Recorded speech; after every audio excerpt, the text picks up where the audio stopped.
Hi, everybody. Welcome, welcome. Claire Wasserman here, founder and author of Ladies Get Paid. We are an educational platform and global community that is all about helping women level up in their careers and achieve financial freedom. Today is a really exciting day. We have never done this kind of event before. I am curious, had anybody ever heard of PechaKucha before? It started in 2003. Oh, Rachel, you had heard of it. Okay. Yeah, it started in 2003 in Tokyo. Two architects came together and they created this really interesting interactive experience. It's simple, actually, although I'll let the speakers who are sharing, I'll let them tell us if it was so simple putting it together. Each of them is going to share their story in 20 slides. Each slide, they're spending approximately 20 seconds. They are telling a big story, okay? So for them, for this focus today, it's about taking the plunge, okay? Making a big life change, being brave, something about risk. I think each of them is talking about their careers, but there's a lot of elements of taking the plunge within each of their stories. They had to distill that into basically 7 minutes. So I would love, we're gonna go through each story, but ladies, please tell me, jump in the chat. What was it like to put together these presentations?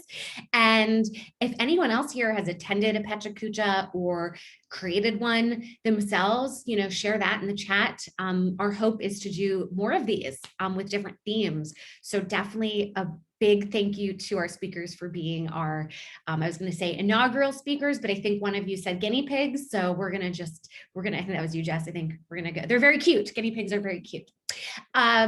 So yes, challenging. So something that is fantastic about online events, other than we get to wear sweatpants, and be in our homes and come from wherever, is the chat. You can speak to the speakers. So, as they're presenting, if you have questions, comments, jump in the chat, because once they're done, they're going to be there. They can respond to you. We also, we want to continue doing things like this. We want to really spotlight the community. So if you have stories that you want to share, maybe let's begin with this topic. Tell us if there's a plunge that you'd like to take, tell us, right? And we've got about 70 people here live and we can all support each other. So if you do see somebody in the chat sharing something or asking a question and you want to respond, please, I encourage you to do that. Oh, good. Lori has done one of these before. Yeah. Awesome. Just for my speaker ladies, I am actually, I'm going to throw a little curveball here for you. Oh, Ming, I see you there. Let me add a pin for you. There we go. Let's make you a co-host. And let's unmute you. Okay. For our speakers, I am going to throw a little curveball for you guys. I had told you the order in which I was going to do it, but I am going to change. I'm going to swap out Shweta with Ming. So Shweta, you're going to be closing us out, okay? And definitely tell us where to purchase all of your things. And we'll send a follow-up email after so you can get to know more of these women and all the fantastic and wonderful things that they do, because no doubt you're going to want to stay in touch. Okay, so we're going to go ahead, kick things off with Jess Wasp, but she's missing a couple of things at the end of her last name, because actually we share the same last name, Wasserman. We're not related, but we might be, and we'll figure that out after this. So I'd love for you to take it away for us. You've got about 7 minutes. Don't worry, there's no timer. Once you're done with your slides, I'm going to go ahead and ask Rachel to be our next presenter. Without further ado, I welcome you to the floor. All right, thank you. Just give me a thumbs up if you can see my slides, and technology is working with us. Okay, great. So I'll just jump right into it. Let's do this. So I'm Jess Bloss, and I want to talk to you today about my journey to change careers and find my happy place at work. And throughout my journey, I realized that if I wanted to make a career change, I had to confront the limiting beliefs that were holding me back. And I want to share my journey with you today in hopes that you are inspired to make your own changes and take the plunge. So like many of you, when I was growing up, I was always taught to work hard so you could land a good job someday. But what does good mean? What makes a job good? Well, I think most of us take it to mean a job that pays really well. Maybe it's a highly coveted job in a competitive industry, maybe a competitive position. So that's what I did, right? I landed jobs at top investment banks, consulting firms, and I got the good job. So why was I so miserable? I think as we get older, we start to realize that good encompasses so many more things than we initially thought. And I think to start, we need to clarify that it means good for you. And a few years ago, my work wasn't good for me. I think work always felt like I was a square peg trying to be fit into a round hole, and something just didn't feel right. And as a result, I really suffered. I suffered from imposter syndrome. I felt unappreciated, even disrespected at times. And it wasn't a great feeling. But it wasn't all bad. And along the way, I was able to find what I call sparks of joy, right? It's that moment of flow or a project that really lit me up. And I realized that there were actually a lot of skills that I was a natural in. But those moments were also fleeting at times, and I didn't know how to hold on to them. So I just kept moving forward on the path that I thought I should take. Over the next few years, though, I really started to struggle, and it became harder and harder to find those sparks of joy. And I continued to feel uncomfortable and even disinterested in my roles at work. And I thought to myself, what should I be unhappy about? I'm making big money in a big role at a big name company, but it still didn't feel right. Now, for years, I had an idea about moving in a different direction. I was really drawn to the HR and people side of the business, but I was afraid to make that change. Why? Well, I had 3 limiting beliefs that were really holding me back: the prestige monster, the chutes and ladder fallacy, and the it's too late fallacy. Let me explain. So the prestige monster is that voice in your head. Maybe it sounds like your parents, and it's impressed by big name companies, high salaries, competitive industries. The prestige monster loves an iBanker, a doctor, a lawyer, loves anything with the word senior in the title, loves a promotion. But the more you feed the monster, the bigger it gets.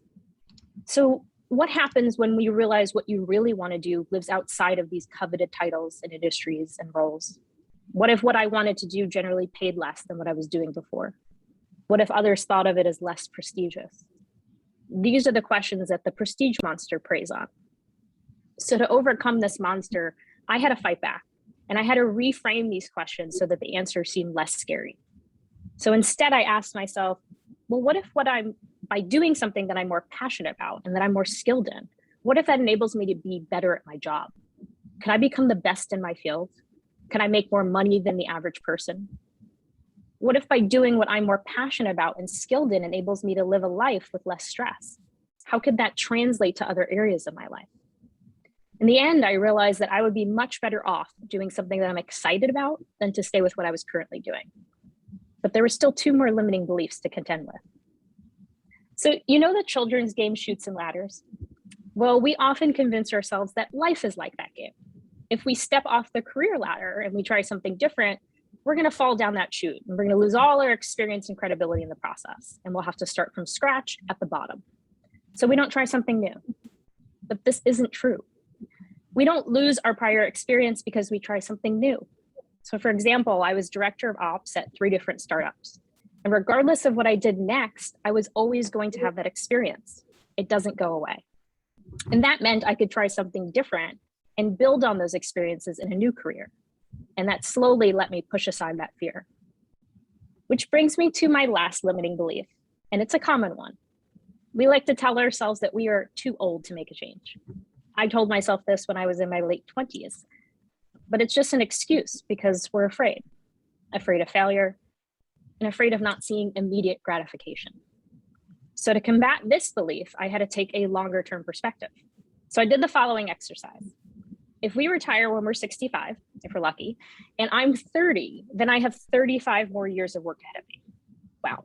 So would I rather spend the next 35 years struggling to be happy because I'm too old to make a change? Or would I rather spend 5 years making that change and then have 30 years left to enjoy this new career path? If you have 20, 30, 40 years of work ahead of you, how can you say that you don't have time, that you're too old? When I took that perspective, I couldn't see how I could last a few decades on the same path. I had to make a change, and now was finally the time to do it. And that exercise also gave me permission to take my time to make the change. I didn't need it to happen in 6 weeks or 6 months because I was talking about 3 decades worth of work left. So instead, I made a 3-year plan to go back to school and to use that to help pivot me in a new direction. And now it's been almost 5 years since I first decided to make that change. And today I work as a career coach, a consultant, facilitator, and speaker. And I can say that I feel at peace with myself for the first time in a long time.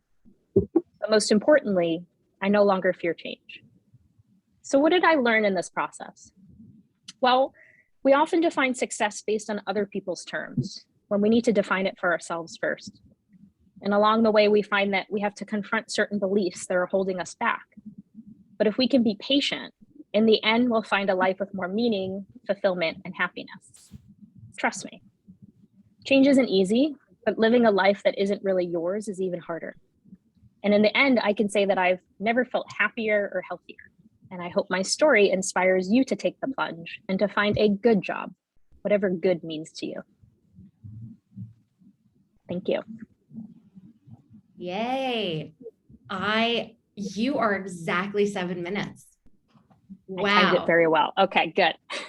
You set the bar high. You set the bar high. No pressure. Hope everybody enjoyed. I think people did. I'm seeing lots of people in the chat. This is great. I'm loving it. This is my favorite thing about the Ladies Get Paid community. It's the community. And I know that resonated with me and so many other people. And again, in the follow-up email that everybody receives, we'll include more information about how to connect with you. Jess. Okay. So we have Rachel. Rachel is next. I think you have everything that you need to be able to share. So I'll go ahead and have you begin. I'll keep an eye on time, but no pressure. Excellent. Thanks, Claire. So I put my slides on a timer to keep myself honest. So you should see my slides not in presentation mode, and I'll get started here in just one moment.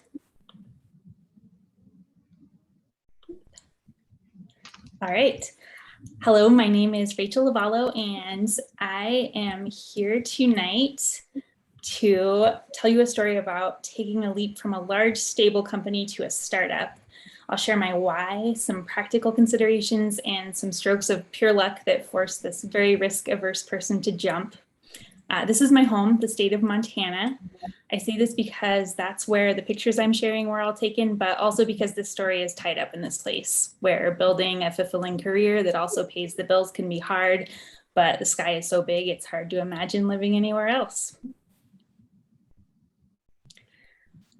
This is me just after joining what I'll refer to as the big company. And I'm sharing this picture because you can see I'm stoked about the perks right down to the free professional headshot. I had received a 40% pay raise over my last role and excellent benefits. My new employer was the biggest tech company in the area and had over 100,000 employees worldwide. But before I took the new job, something cool happened because a female coworker recommended me. I had coffee with the head of engineering at a healthcare startup looking for the team's first software tester. We had a great conversation, but I needed more experience, so I forgot about that one for the time being, but remember that for later.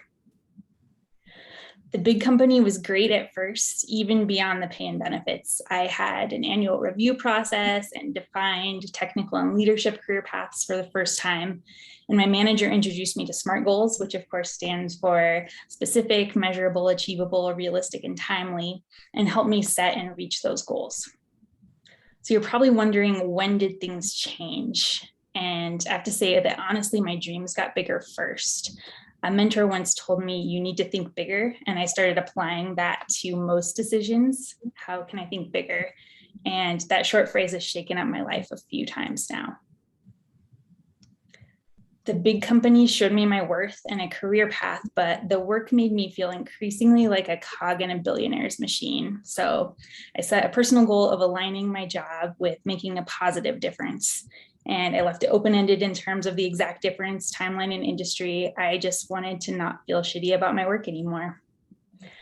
I mulled over my plan for months until a big event forced me to finally jump. One morning I arrived at work and half my team was packing their bags. These were our best people. It was sudden and it felt utterly random. The rest of us felt so gutted, we went straight to a bar on the company dime, even though it was maybe 10 a.m. The next day, the department head tried to fill us with hope, but she didn't have much to give. My manager told his direct reports privately to strongly consider getting out, and soon. To this day, I appreciate him for that direct honesty. It was the push I needed to finally take off the golden handcuffs. So I started job searching, and it turns out that a mountain biking buddy knew of an opening at a local startup, and it was the same healthcare tech company I'd learned about 2 years before. And that same head of engineering I'd met over coffee remembered me and wanted to interview me as potential hire number 53. The interviews, plural, were really tough. They needed to ensure I knew my stuff and meshed well with the group, because interpersonal issues, product quality problems, or both can implode a startup really fast. What struck me about all of my potential teammates was their lack of ego and how much they all believed in the company. Those observations hold up even now. I'm a software tester, which means I tell developers their code is broken on the daily. And instead of getting defensive, my teammates will do all they can to make the best possible product every time. And I've learned that that kind of teammate is worth their weight in gold. But at this point in the story, I still had to learn that. So when they finally gave me the offer, I had to pause. The salary matched the big company, but I knew I'd be working way harder. And yes, I'd be learning a ton, but their benefits weren't great and there was no 401k. So I had to sit down and crunch the numbers to see if I could even afford this choice. I wanted to be sure I had enough in savings to cover any surprise expenses. Given the high deductible healthcare benefits, of course, enough for me meant that full deductible amount plus more for other stuff that inevitably comes up, like car maintenance in Montana, for example. And next, I needed to figure out how to save for retirement with no 401k, because future me is a high maintenance retired lady and I don't want her worrying about money. I'm still not sure I made the best choice, but I opened and maxed out an IRA and also did some long-term investing with the remaining income that I'd usually put towards that 401k. And lastly, I researched the company and asked a bunch of hard questions. It's really hard to go all in at a startup if you don't believe it's viable. And I also knew that the funding situation was important and wanted assurance the company wasn't trying to grow too fast for their wallet.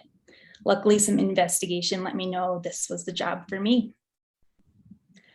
So I've been at the startup for 4 years, and honestly, it's changed everything. It's not like every day is a fulfilling joy, but my values and career feel aligned.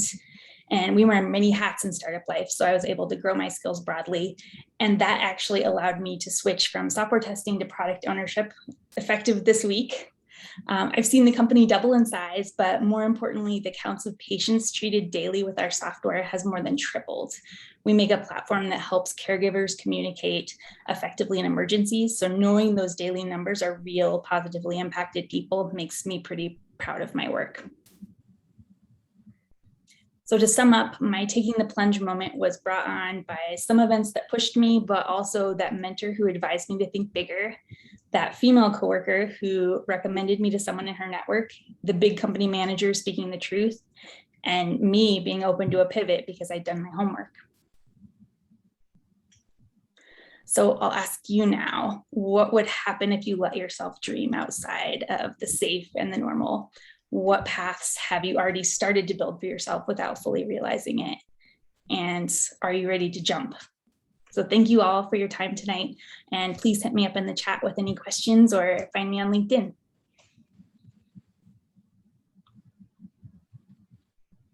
Yay. I know I keep saying yay after everybody. It's so good. Guys, you guys are amazing. I just wish we could be in person and, we can all give you a big hug. This is awesome. I also really want to travel now, if not to Montana, to like somewhere with the great expanse that you showed. So thank you. And I'm seeing some wonderful things in the chat. I am curious, and we can talk about this afterwards because we're not going to go till the end of the time in terms of these presentations. So, happy to stick around and do breakouts and whatever. But one thing I would love to just throw out there for everybody, has anyone taken a plunge because they were let go, whether it was, specifically they were fired or the company downsized or closed, right? That being the moment, and how often traumatic that can be, but then seeing it as an opportunity. So that resonated with me because that has been the case twice in my life. So thank you. Thanks, Rachel. So Ming, I'm going to bring you to the floor. Wherever you are looks quite dark outside.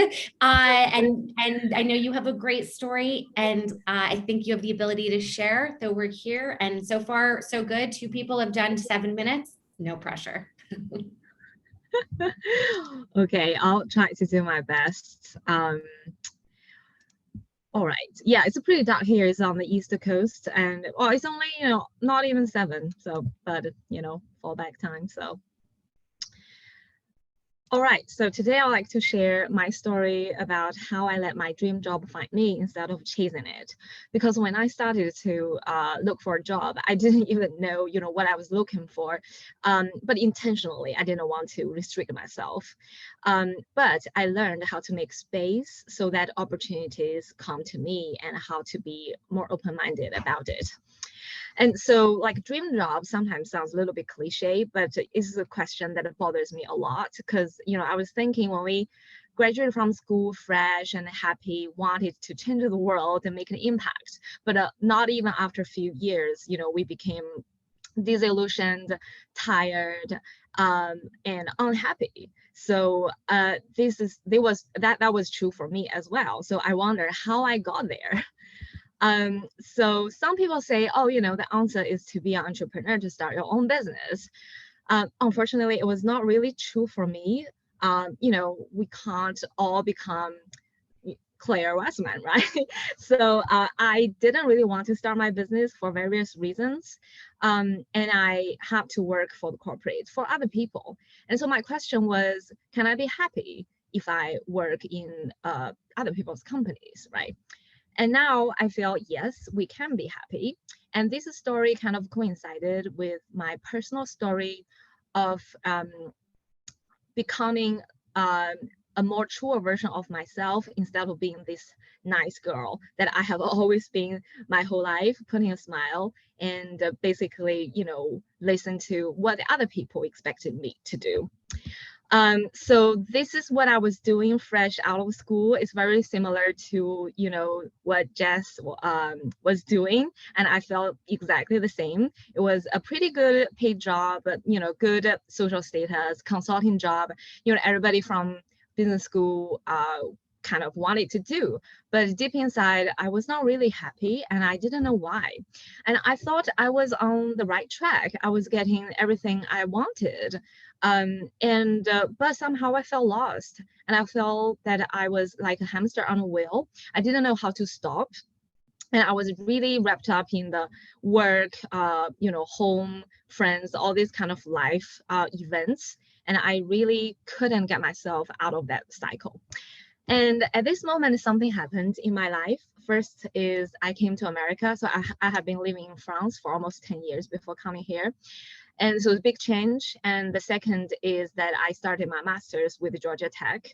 That was during COVID. And this is, a lot of things just suddenly happened in my life. And I took some time to, that gave me an opportunity to really restart. And I really wanted to restart. So the first thing I did is reading this book. So Designing Your Life. That's one of my COVID reading. And by this book, I learned how to build a well-lived, joyful life. So how to be at the steering wheel of my life. And second thing is I was watching Game of Thrones. So life-changing TV show for me. I learned so much from this TV show, but one thing I think is this, Queen of Dragons, because just watching her story, I just realized, I don't have to be nice all the time, and I don't have to be liked all the time. And I learned that I should learn to fight for what I really wanted, what is really important to me, without losing my mind in the end, although. So. But what is important to me, I didn't even know what my core values were. So I started doing some tests, read some books, and try to figure out what are the values that I inherited from society, from my family, and what are my true core values that really drives me. So another thing that I did is, this book by Clifton. So maybe some of you have already done the test. So Clifton Strengths Finder, because I didn't even know what my strengths were. So by talking to my friends and family, I realized that because our strengths are just so inherent to us, we didn't even notice that. So only by talking to other people, being more aware, we learned what our strengths are and how to tap into that and how to leverage them to be more successful in life. So another thing that really changed my life is also going to therapy. So it's a really new thing to me, but I truly believe the value of doing therapy, and my therapist is great. And I learned how to stop telling myself the lies, how to deal with the past baggage, how to have the courage to heal the old wounds. And it's great for personal life and for career as well. And another thing that I started during COVID is the meditation, and it was also very new to me, and I benefit a lot from that. Learned how to be still, how to let my thoughts flow without judging them, how to breathe, how to making space for myself and for other people. So a lot of great benefits that I didn't really expect. So there's like another example of just trying things that I have not tried before. And so last thing is for me is to pick up the guitar. So that was a big thing for me because I was banned from playing guitar when I was little. So my parents thought, guitar was not good, and they wanted me to learn piano. But guitar was something that I really, really loved. And I didn't stand up for myself. I just gave it up. So now I suddenly realized that, I need to do things for myself, for the things that make me happy instead of making other people happy. So with that all happening, I started to look for a job after graduation from my master's.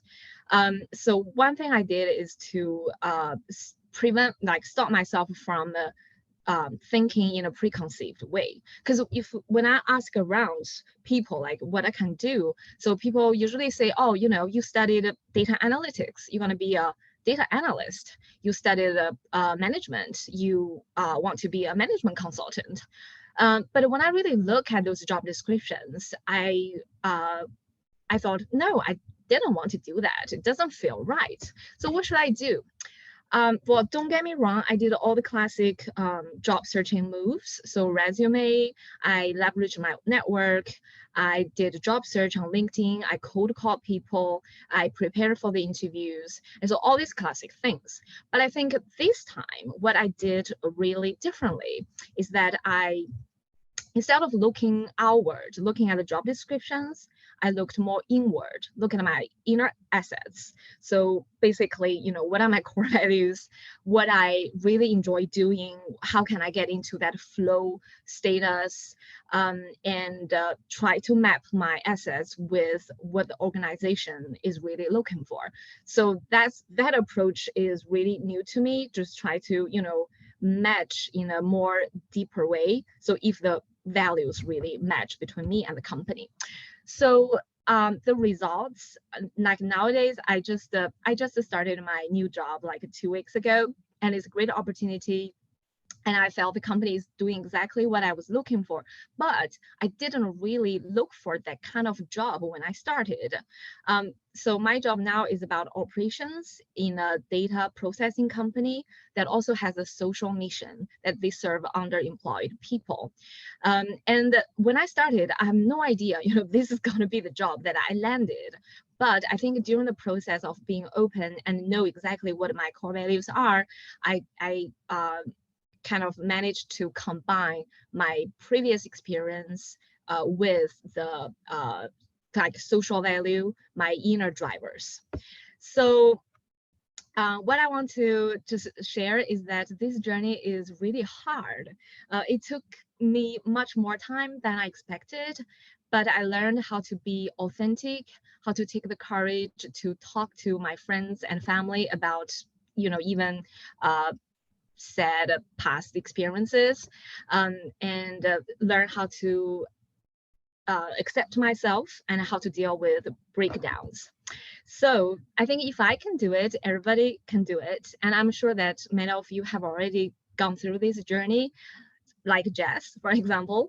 And so if you haven't, and if you feel stuck in life, just as what I felt several years ago, so I would say, yeah, it's never too early, it's never too late to make space for your dream to come true. Thank you. Incredible. Man, I think I said this at the beginning, to condense one's life story into 7 minutes, especially when we start talking about therapy. Woo, this, which is my favorite subject, by the way. And also, Ming, I'm going to follow up with you after to get that assets map. Somebody asked for it. So same thing, for any speakers, as you took the plunge in your journey, if there were certain books or resources that you found to be helpful, I would love to share that with everybody. Sure. One thing before we we get to the next speaker, I want to mention, curious if anybody's heard of this. It's called The Tyranny of the Shoulds. Jess probably knows because I know you read my book and I talk about it there. Yeah. So it's this concept, which by the way, a woman came up with in the 1950s. It's this concept basically that we have two selves, right? We've got the ideal self and we've got the quote, real self. Okay. So Bing, you reminded me of this ideal, which usually comes from society and our parents, right? So many women were raised to accommodate others, right? So we become people pleasers. We're held to often a standard of perfection in the way that we look. Okay. Well, if our quote, real self doesn't quite match up, then we're constantly readjusting or self-flagellating to be this ideal. But who said what that ideal was? Was that us? Truly, right? So there's, figuring out that disconnect between kind of who we really quote are, which of course is always evolving, and what we deeply need and want. If that's not matched with how other people want us to be, extremely hard, because it's not just us coming to terms with ourselves, but it's also navigating telling our parents, or, I don't know if they know you're playing guitar now, right? So there's a lot of layers to this and a lot of steps. So yeah, I'm really glad you brought up therapy, because this isn't as easy as reading one book. Okay. It's a journey for sure. Okay. Belinda, Bella is how you go, which I only figured out, I think, by seeing the slides. So I am going to welcome you to the stage. You are in Chile. So this is very exciting. This is an international PechaKucha. Don't know if everybody knew that. I'm going to have you take the stage, share the screen, and then we will close up with Shweta, and we will also chat amongst ourselves about our own journeys. So there you go. Bella, take it away. Thanks, Claire. Don't worry, everyone. I'm not going to be speaking Spanish. I'm in Chile, but I'm Australian. So today, I'm just going to share this here. Today, I am talking about living on a one-way.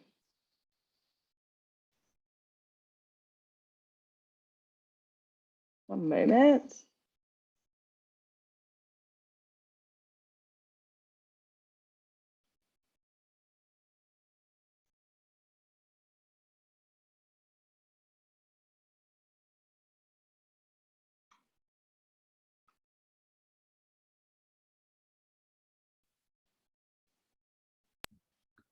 By the way, this happens to me all the time. Sorry, yeah. No, just to be clear. Issue. It's you today, but it's usually me. Yeah.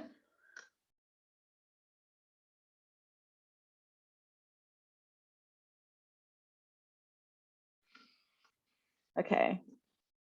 Everyone can see that okay? Perfect. Amazing. Okay. So I'm talking about living on a one-way today, taking the plunge and finally booking that ticket. Oh. Sorry, technical issues. So I'm Belinda Long, please call me Bella. One-way ticket living, the good, the bad, and the epic.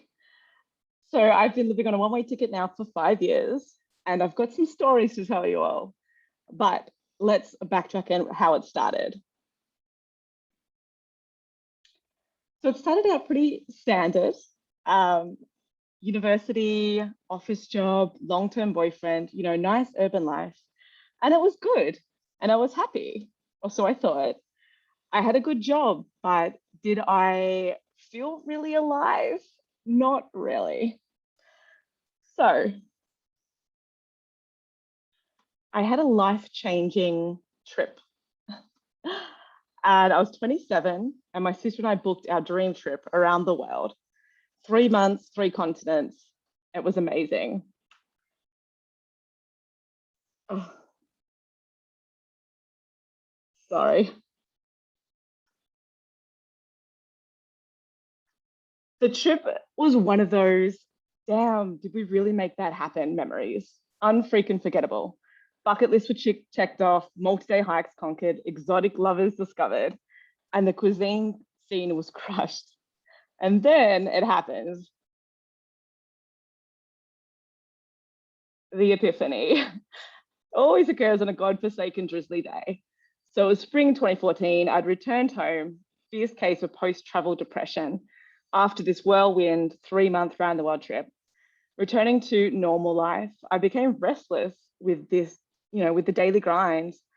It was one of those typical gloomy, sleety Melbourne September days, supposedly spring, but downright terrible weather. And I was staring out of the office window, 14 floors up, and it just hit me. Bella, stop sulking and damn well do something about it. And so the brainstorming began. I had a little taste of Latin America on our 3-month round the world trip, and I just loved it. I'd already begun to learn a little Spanish, so I thought, all right, let's see what's down this road. I was literally Googling jobs for foreigners in Latin America, and I found teaching English was the one constant opportunity everywhere.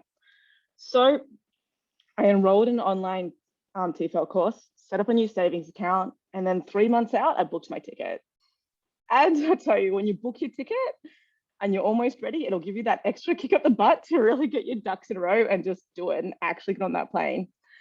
So no, did I want to be an English teacher forever? No. But would it get my foot in the door and provide a solid backup option? Yes. And so then it was just a matter of saving, selling, and streamlining.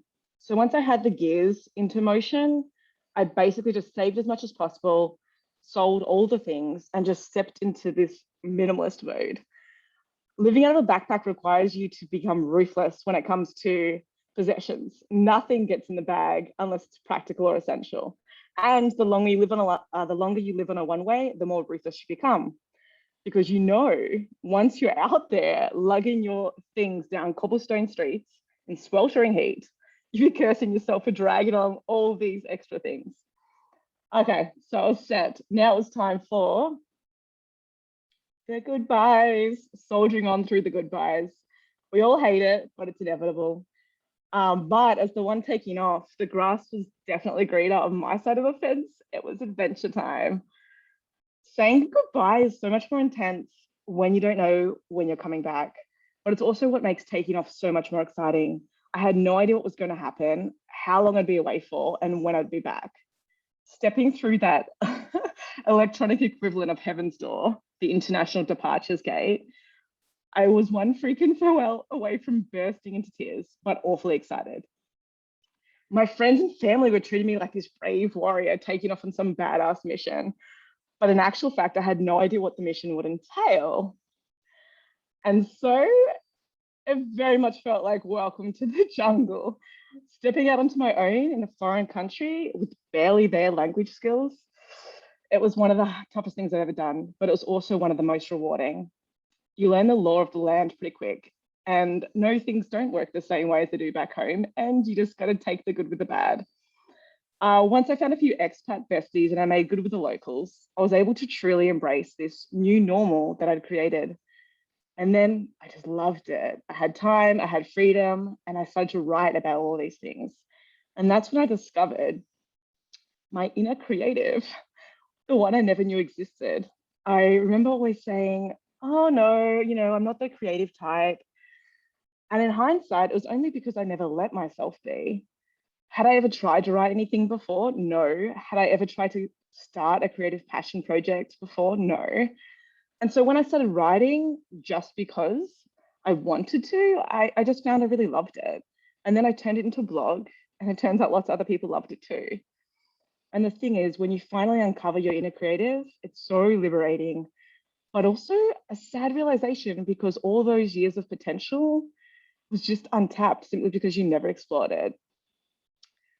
And so my writing became my go-to escape during my time as an English teacher, what I like to think of as chapter 1 of my one-way ticket. I was teaching English in the south of Chile. Beautiful snow-capped volcanoes and lakes all around, but a whole lot of rain. And what I've learned from this chapter of my travels is that don't move somewhere with winter all year round if you're a summer kind of girl. English teaching was a rich experience, more so for its resilience building and the amazing students than anything else. We were paid peanuts, we worked long hours and lived on soup, but damn, there were some shenanigans. And then there was Patagonia. Anyone who's been here will know it's truly an untouched wilderness begging to be explored. One of the key reasons I chose to move to Chile in particular was for its incredible landscapes and just natural wonders, and it did not disappoint. But 6 months in the south of Chile and I was ready to shake things up again. That's when I left teaching and began to dabble in volunteering. I did everything from language summer camps to coordinating hostel events to painting ceilings. I tell you one thing, it keeps you humble. Keeps you humble. You may not have made much money, but I made a bunch of lifelong friends that I'll never forget. And when you're down to your last few pesos, it's time to get your hands dirty. And that really is a good bonding experience. And so began my broke backpacker phase. If I had known then what I know now, I would have saved twice as much before I left and kickstarted a digital side gig early on that would allow me to sustain my long-term travel lifestyle. But I thought I was only going to be gone for a year. That was 5 years ago. However, it means that I may not have ever moved to Valparaiso, Valpo to the locals, a colourful chaos that's a magnet for broke backpackers, artists, dreamers, and the like. This bohemian beauty had me captivated, challenging yet enchanting. And it was where I stumbled upon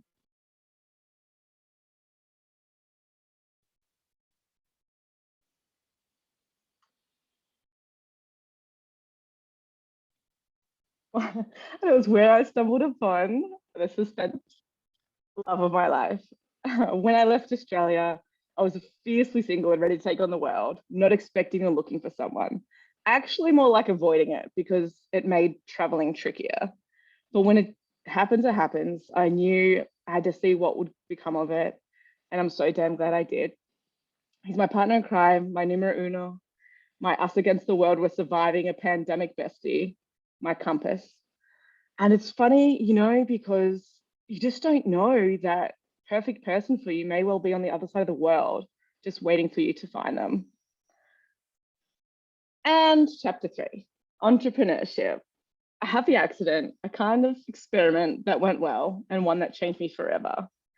Technically, my first business was freelancing in the digital space, copywriting, blogging, that kind of thing. But my second business, my sandboarding venture, that was when things got really interesting. I launched off the back of Airbnb experiences just to see how it would go.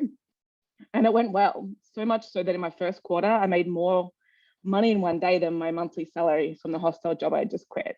That's when I knew I was saying ciao to the man forever this time.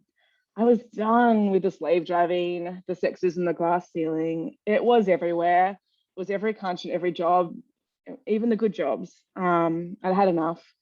I just knew I didn't ever want to work for a man again. Really, I didn't want to work for anyone again. And honestly, those traumatizing experiences were my main motivation for making the sandboarding business work. And then it did. And I got a little bolder and a little braver. And I launched my dream company. When the pandemic hit, I lost 90% of my income in a day. Tourism came to a screeching halt. I was on the other side of the world, and Australia was shutting its borders indefinitely. Fortunately, I'd been dabbling in the digital space for a couple of years, building the freelancing work off the back of my travel blog. And so I pivoted, and I pivoted hard in the digital space, and so much so that by December 2020, I had fully stepped into the online education space and launched my dream company. If the pandemic has taught me anything, it's the power of the pivot. So sum it all up, number one life lesson learned, figure out your personal version of the triple bottom line. So in business, we learn about the concept of the triple bottom line, people, planet, and profit, the 3 core pillars to factor in when operating a business. And what I've learned over my 5 years of living on a one-way is the importance of covering your own personal triple bottom line, your passion, your purpose, and then your profit. If you seek out every opportunity to figure out your passion, then your purpose will find you, and then the profit will soon follow. So how would I do it if I was starting all over again? Break it down into bite-sized, achievable chunks.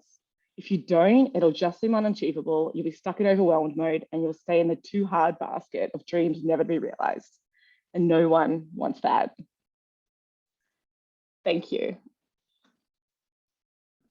Yay. Oh my goodness. I don't know if anybody else teared up when you talked about your boyfriend. I was just like, not to say that that was the takeaway of this presentation, you know, he's just a part of it, but I have so many questions about so many of your experiences. That was fantastic. Something that I really liked, two things that I really liked that you said.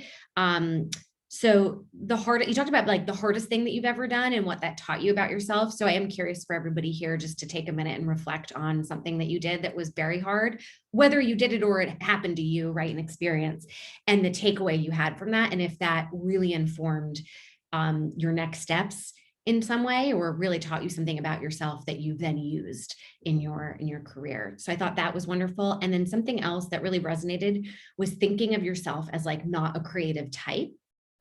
A type, right? And that kind of goes back to like the tyranny of these shoulds, right? The ideal, right? This type. So many people in particular, I think, put this creative type in a box. Only certain people can have that or to be that. And then you realized, oh, you could just start doing the thing. Like you are a type when you do the thing, right? Like it doesn't just exist on its own. And if you say you're a type and you do the thing, then that's what you are, right? So we have a lot more command of our lives than we maybe give ourselves credit for. So I thought that was fantastic. And we're really good on time. We've got 10 minutes left. So Shweta, we're going to close out with you. And again, you know, I'm going to give a shout out here. Jessie just did something great in the chat. She says, how do I be a writer? And it's sit in a chair with a page and a pen. That was fabulous. Okay, Shweta, take us away, and then we will close out the night or the day, whatever time zone you are in. Thanks, Claire. Let me share my screen.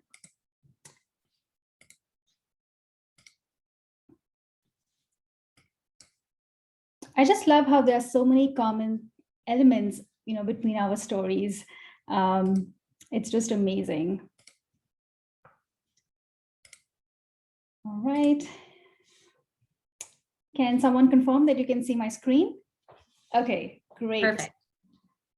Thank you. So hello, everyone. I'm Shweta Shenoy. I'm a modern calligraphy and watercolor artist. I'm also known as the Paisley Corner on the internet. I spread joy of creating through my art workshops. I also offer personalized calligraphy services. But I wasn't always an artist.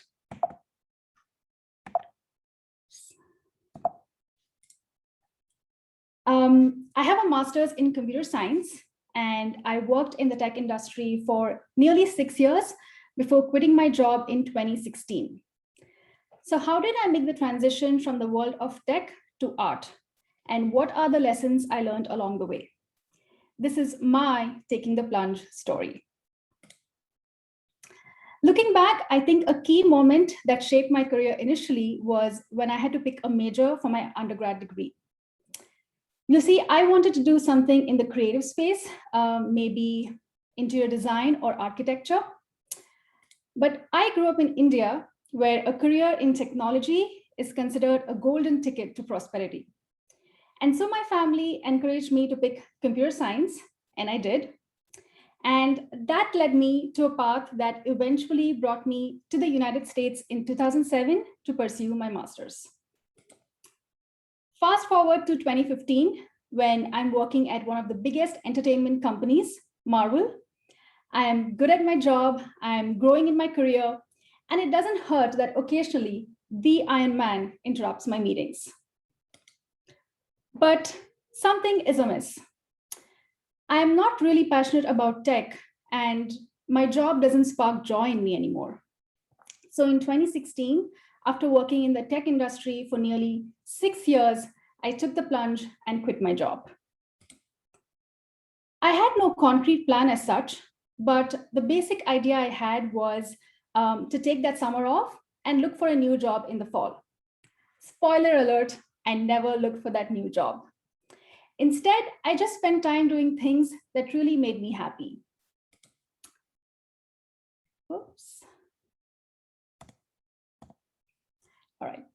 I was always passionate about Indian dance, so I took up lessons and performed at recitals.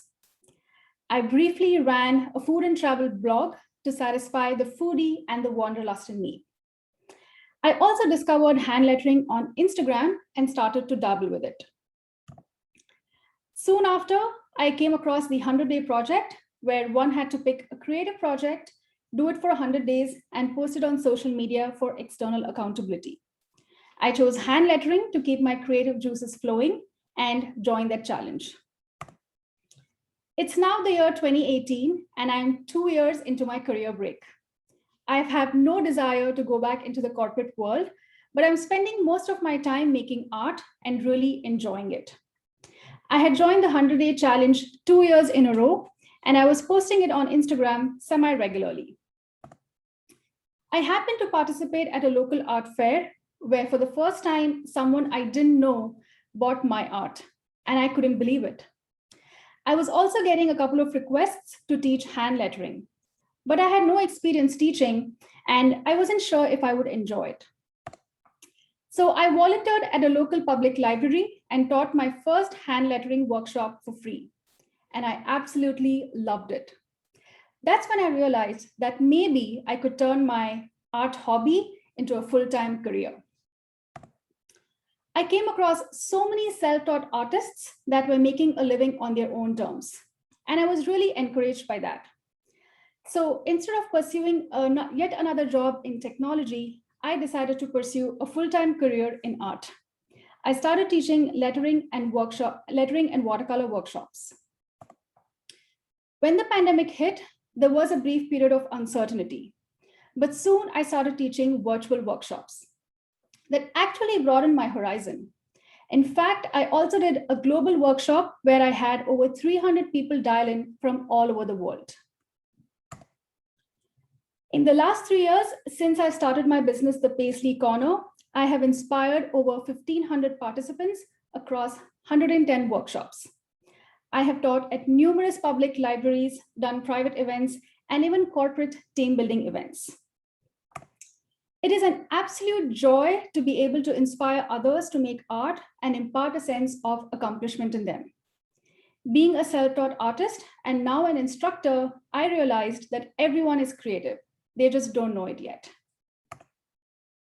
I'm also growing every day as an entrepreneur. I'm not just an artist anymore. I'm a photographer, I'm a copywriter, I'm a marketer. It's hustling, it's hard work, but I'm loving every bit of it. So what are the lessons I learned along the way? Celebrate small wins, even though they might seem very small at the moment. Whether it was my first sale, my first teaching workshop, or my first brand partnership, I have celebrated every one of them because I know they are paving the way for something bigger and better. Also, if you don't put out the word out there, your product or service doesn't really exist. So take small steps, whether that's starting a new Instagram account or putting flyers out in your community. Get the word out there. And last but not the least, it's never too late to start. I had spent 6 years learning computer science and then another 6 years working in that domain. But eventually, I found something that truly sparks joy in me. Thank you.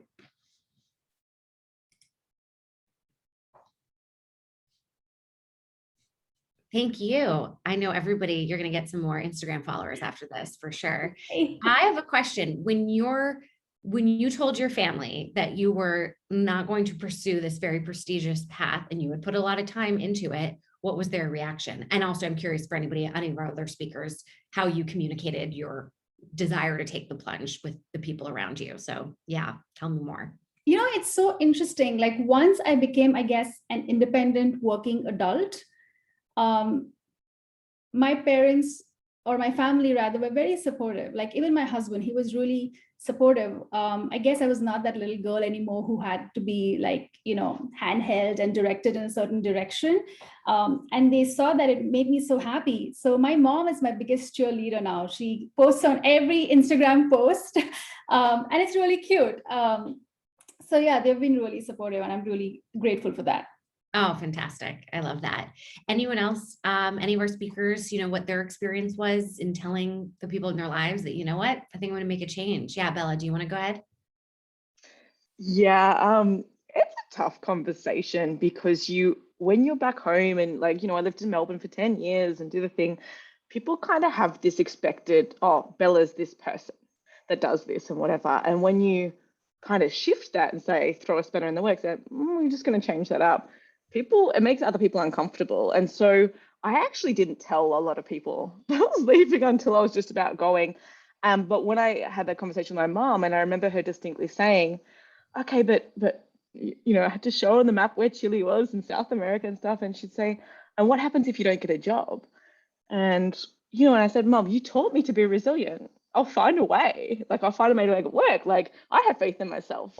You should have faith in myself. You've always told me that. And so, having faith in yourself, and don't let those people they may not mean it, but their doubts might creep in and then create your own doubts. And yeah, but my favorite way was kind of dropping the bombshell at the last minute, and then people don't really have a chance to to rebut what you're going to do. I think I love this, telling the people, you actually set me up to be like this, right? And that's so meaningful. First of all, that's so strategic. Second of all, that as somebody who maybe is receiving that, it's I can also live vicariously through you too. I am part of this experience. Any other speakers want to share about their, if they've had this similar experience? Yeah, Ming. Yeah. So I had similar, fear when I make this change, and I was afraid of telling my parents because they were also, I grew up in China, so they have always been in China, and I'm now living in a very different culture. But when I finally took the courage to tell them, surprisingly, they reacted so positively, and they are so supportive. And that also gave us opportunity to just have this heart-to-heart talk, which we haven't done for such a long time. And so my takeaway, after having done this, it took, a lot of talks actually for them to fully understand why I did this. But once it's done, I feel like children sometimes always underestimate their parents, how much their parents can also grow with time, and how much they can bear, and how resilient they can be. So I'm really grateful that I have done this, and they also see the changes in my parents. Yeah. Oh, I love that.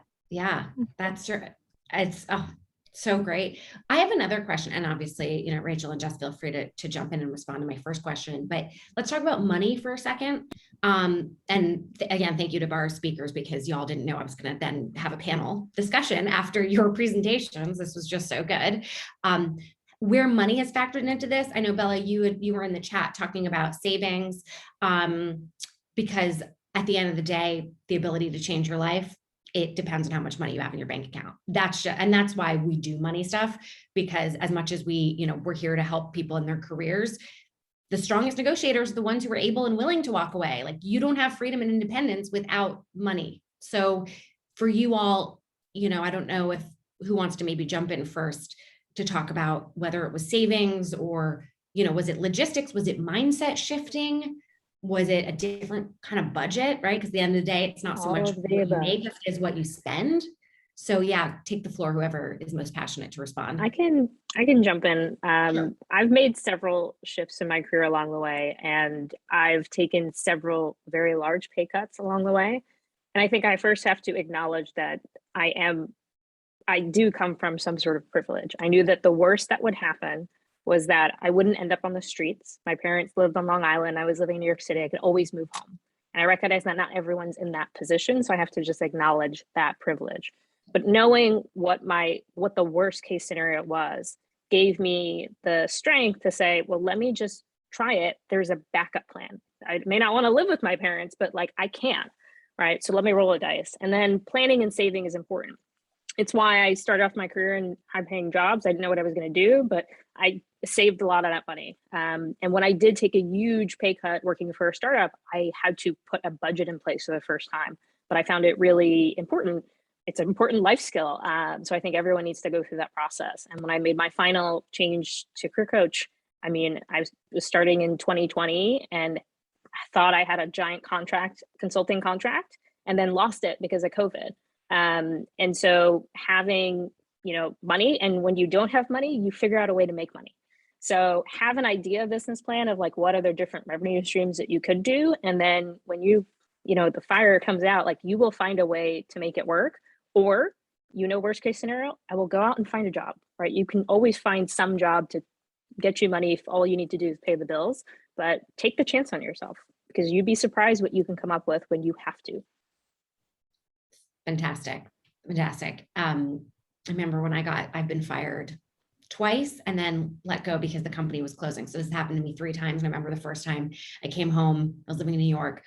I was like, I don't have savings. I have to leave New York. And my partner at the time said, walk down the street and go into every restaurant and ask if they're hiring hostesses. I wasn't going to get away. And on the first one I walked into, they were. And that was a stopgap. So yes, to your point. Now, if you don't have kids, right, or health challenges, I did have actually a lot of student debt, but there is privilege to this, but you can still always find work. Any other points to money that somebody, if you want to jump in? Yeah, Bella? I'll just so obviously I know that most of the audience is from the US or North America. And so my privilege that I've got coming from Australia, we don't have student debt the same as you guys do in the US. So we have a program where it's basically a government help program. And so it kind of goes against your tax file number, which is like your social security number. And so it's only if you're earning an Australian wage and over a certain bracket, then they start to deduct it. But otherwise it's basically on hold where you're overseas. So that's one advantage that I've got. So I totally recognize it's very difficult for people that have student debt that you have to pay off regardless.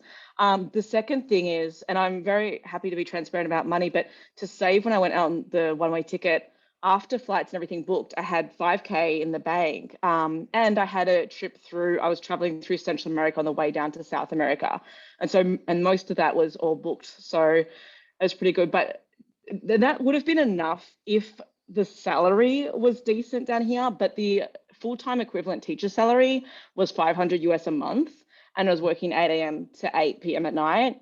And where we work in the South is actually quite expensive. So it's not, Chile is not really that cheap. It's not like Bolivia, Peru cheap or anything like that.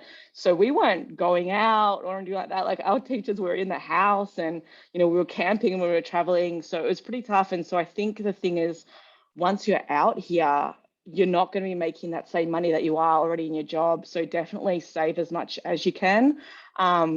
But like I said, if you can have a side, like a digital freelancing start, your blog or whatever before you leave, whatever it might be, so you've got something, that would make a difference, because I started all of that on the road and it put me on the back foot a bit for sure. And then I struggled to get back ahead after that. One last thing before I let you all go, because I know we're over time. This was a question Samantha asked. She asked, did you have a point after you took the plunge where you felt like you were going to fail or you were scared you would? How did you shift this to keep charging ahead and keep going in spite of that quote failure fear?